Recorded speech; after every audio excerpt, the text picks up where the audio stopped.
ಹಿರಿಯರು ಆಗಿದ್ರು ರಾಜಣ್ಣ ಅವರು. ಸಿಎಂ ಆಪ್ತ ವಲಯದಲ್ಲೂ ಕೂಡ ಗುರುತಿಸಿಕೊಂಡಿದ್ರು, ಕಾಣಿಸ್ಕೊಂಡಿದ್ರು.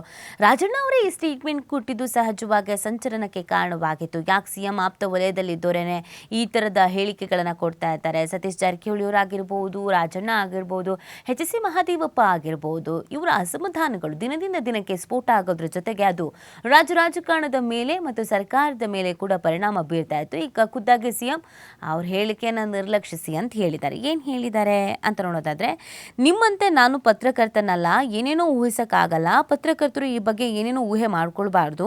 ಕಾಂಗ್ರೆಸ್ನಲ್ಲಿ ಆಂತರಿಕ ಜಗಳ ಎಲ್ಲಿದೆ? ಹಾಗೆ ಹೇಳಿದ್ ಯಾರು? ಸುರ್ಜೇವಾಲಾ ಬರ್ತಿದ್ದಾರೆ ಅಂತ ಕಿತ್ತಾಟ ಇದೆ ಅಂತ ಅರ್ಥ ಅಲ್ಲ. ಇಂಥದಕ್ಕೆಲ್ಲ ಪ್ರಾಮುಖ್ಯತೆ ನೀಡದೆ ನಿರ್ಲಕ್ಷ್ಯ ಮಾಡಬೇಕು ಅಂತ ಸಿಎಂ ಜಾಣ ಉತ್ತರ ಕೊಟ್ಟಿದ್ದಾರೆ. ಅವ್ರ ಪಕ್ಷದಲ್ಲಿರೋರೆ ಒಬ್ಬರಾದ್ಮೇಲೆ ಒಬ್ರು ಮೈಕ್ ಮುಂದೆ ಬಂದು ನಿಂತ್ಕೊಂಡು, ಮಾಧ್ಯಮಗಳ ಬಂದು ನಿಂತ್ಕೊಂಡು, ನಾನು DCM ಆಗಬೇಕು, ನಾನು KPCC ಅಧ್ಯಕ್ಷ ಆಗಬೇಕು, ಸಿಎಂ ಬದಲಾವಣೆ ಆಗಬೇಕು ಅಂತ ಹೇಳ್ತಿದ್ದಾರೆ. ಬಟ್ ಅವರು ಏನೂ ಗೊತ್ತಿಲ್ಲದ ಹಾಗೇನೆ ಜಾಣ ಉತ್ತರವನ್ನು ಕೊಟ್ಟಿದ್ದಾರೆ. ಇನ್ನು ರಾಜಣ್ಣ ಕೂಡ ಇದಕ್ಕೆ ಸಂಬಂಧಪಟ್ಟಂತೆ ಪ್ರತಿಕ್ರಿಯಿಸಿದ್ದಾರೆ. ಏನು ಹೇಳಿದ್ದಾರೆ ಅಂತ ನೋಡೋದಾದ್ರೆ, ನಾನು ಹೇಳಿದ ಸೆಪ್ಟೆಂಬರ್ ಕ್ರಾಂತಿ ಬರೀ ಕಾಂಗ್ರೆಸ್ನಲ್ಲಿ ಮಾತ್ರ ಅಲ್ಲ, BJPಯಲ್ಲೂ ಆಗತ್ತೆ.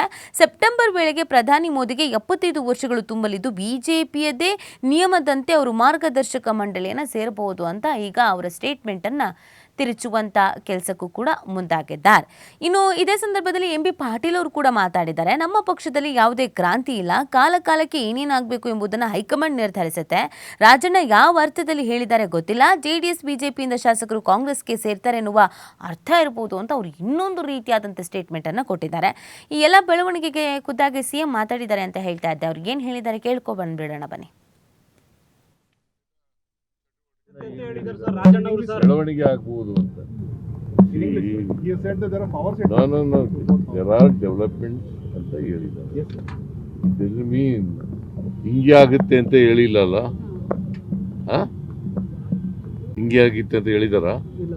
ನೀವು ಊಹೆ ಮಾಡ್ಕೊಂಡು ಹಿಂಗೆ ಬರೆದ್ರೆ ಏನ್ ಮಾಡೋದು?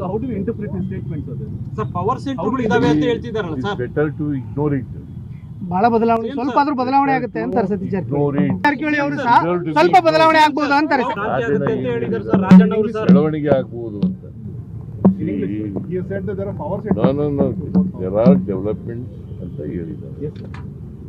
ಮೀನ್ ಹಿಂಗೆ ಆಗುತ್ತೆ ಅಂತ ಹೇಳಿಲ್ಲಲ್ಲ. ಹಿಂಗೆ ಆಗಿತ್ತೆ ಅಂತ ಹೇಳಿದಾರ?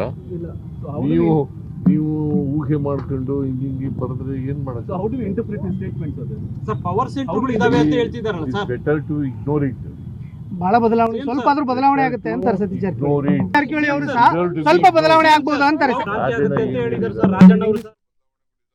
ನೋಡಿ, ಇದು ಸಿಎಂ ಕೊಟ್ಟಂಥ ಸ್ಟೇಟ್ಮೆಂಟು. ನೀವು ಇವ್ರನ್ನ ಇಗ್ನೋರ್ ಮಾಡಿ ಅಂತ. ನಾವು ಇಗ್ನೋರ್ ಮಾಡೋದು ಅದು ಬೇರೆ. ಫಸ್ಟು ಪಕ್ಷದಲ್ಲಿ ಏನು ಬೆಳವಣಿಗೆ ಆಗ್ತಾ ಇದೆ ಅದನ್ನು ಹೇಗೆ ಇಗ್ನೋರ್ ಮಾಡಬೇಕಾಗತ್ತೆ ಅನ್ನೋದನ್ನು ಚಿಂತಿಸಬೇಕಾಗತ್ತೆ. ಯಾಕಂದರೆ ಖುದ್ದಾಗಿ ರಾಜಣ್ಣ ಇದೇ ಮೊದಲೇ ಬಾರಿಯಲ್ಲ, ಈ ಹಿಂದೆನೂ ಸ್ಟೇಟ್ಮೆಂಟ್ಗಳನ್ನು ಕೊಟ್ಟಿದ್ರು. ನಿನ್ನೆ ಮಾತಾಡಬೇಕಾದ್ರೂ ನಾನು KPCC ಅಧ್ಯಕ್ಷ ಸ್ಥಾನ ಕೊಡಿ ಅಂತ ಕೇಳಿದ್ದೀನಿ ಅಂತ ಹೇಳ್ತಾ ಇದ್ರು. 2 ಪವರ್ ಸೆಂಟರ್ ಇದೆ, ಒಬ್ಬರು KPCC ಅಧ್ಯಕ್ಷರು, ಇನ್ನೊಬ್ಬರು CM.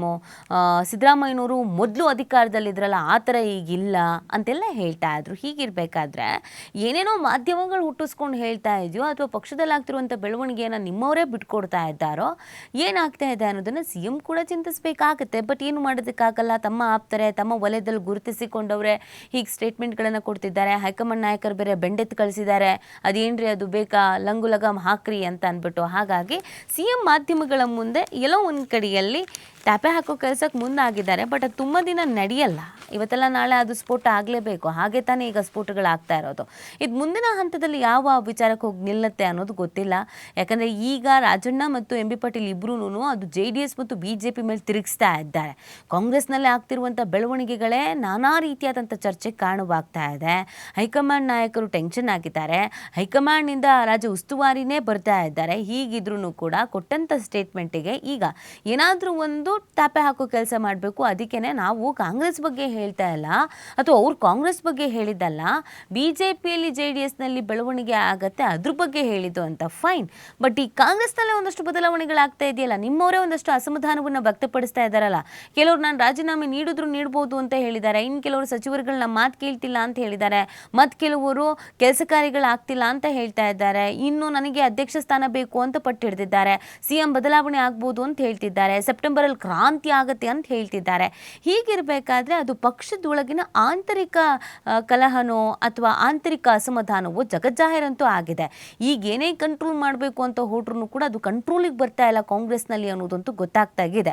ಸದ್ಯಕ್ಕೆ ಉಸ್ತುವಾರಿಯವರು ರಾಜ್ಯಕ್ಕೆ ಆಗಮಿಸಿದಾಗ, ಸುರ್ಜೇವಾಲಾ ಅವರು ಆಗಮಿಸಿದಾಗ ಹೇಗೆ ಎಲ್ಲರೂ ಒಗ್ಗೂಡಿಸ್ಕೊಂಡು ಹೋಗ್ತಾರೆ, ಎಲ್ಲರೂ ಕರೆದು ಮಾತಾಡ್ತಾರೆ, ಅದಕ್ಕೆ ಇವರೆಲ್ಲ ಸೊಪ್ಪು ಹಾಕ್ತಾರೋ ಅಥವಾ ಇದು ಹಾಗೆ ಮುಂದುವರ್ಕೊಂಡು ಹೋಗುತ್ತೋ, ಇದು ಮತ್ತಷ್ಟು ಡ್ಯಾಮೇಜಿಗೆ ಕಾರಣ ಆಗುತ್ತೋ, ಈ ಪ್ರಶ್ನೆಗಳಂತೂ ಇದೆ. ಇಲ್ಲಿ ಸಿದ್ದರಾಮಯ್ಯನವರ ಆಪ್ತರು, ಸಿದ್ದರಾಮಯ್ಯನವರ ವಲಯದಲ್ಲಿ ಗುರುತಿಸಿಕೊಂಡವ್ರು ಮಾತಾಡ್ತಾ ಇದ್ದಾರೆ.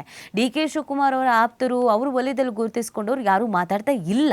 ಹಾಗಾಗಿ ಡಿ ಕೆ ಶಿವಕುಮಾರ್ ಎಲ್ಲೋ ಒಂದು ಕಡೆಯಲ್ಲಿ ಸೇಫರ್ ಸೈಡ್ ಗೇಮ್ಸ್ ಪ್ಲಾನ್ ಮಾಡ್ತಾ ಇದ್ದಾರೆ, ಪ್ಲೇ ಮಾಡ್ತಾ ಇದ್ದಾರೆ ಅನ್ನೋದನ್ನು ಕೂಡ ಗಮನಿಸ್ಬೋದು. ಹಾಗಾಗಿ CMಗೆ ಇದೊಂಥರ ತಲೆನೋವು, ತಲೆ ಬಿಸಿ, ತಮ್ಮವರನ್ನು ಬಿಟ್ಕೊಡೋಂಗೂ ಇಲ್ಲ, ಅವ್ರು ಹೇಳಿದ್ದನ್ನು ಸಮರ್ಥಿಸ್ಕೊಳ್ಳೋ ಹಾಗೂ ಇಲ್ಲ. ಹೈಕಮಾಂಡ್ ನಾಯಕರು ಬೆಂಡೆತ್ತಿದಾಗ ಆನ್ಸರೂ ಮಾಡಬೇಕಾಗತ್ತೆ. ಒಂದು ರೀತಿಯಲ್ಲಿ ಸಿದ್ದರಾಮಯ್ಯನವರು ಟೆನ್ಷನಲ್ಲೇ ಇದ್ದಾರೆ ಅಂತ ಹೇಳಿದ್ರೆ ತಪ್ಪಾಗ್ಲಿಕ್ಕಿಲ್ಲ. ನೋಡಬೇಕು ರಾಜ್ಯ ಕಾಂಗ್ರೆಸ್ನಲ್ಲಿ ಇನ್ನೂ ಏನೆಲ್ಲ ಬೆಳವಣಿಗೆಗಳಾಗಬಹುದು, ಆ ಬೆಳವಣಿಗೆಗಳನ್ನು ಕಾಂಗ್ರೆಸ್ನ ನಾಯಕರು ಹೇಗೆ ಬ್ಯಾಲೆನ್ಸ್ ಮಾಡಬಹುದು ಅನ್ನೋದು ಚರ್ಚೆ ಇದೆ. ಇನ್ನು ಮುಂದೆ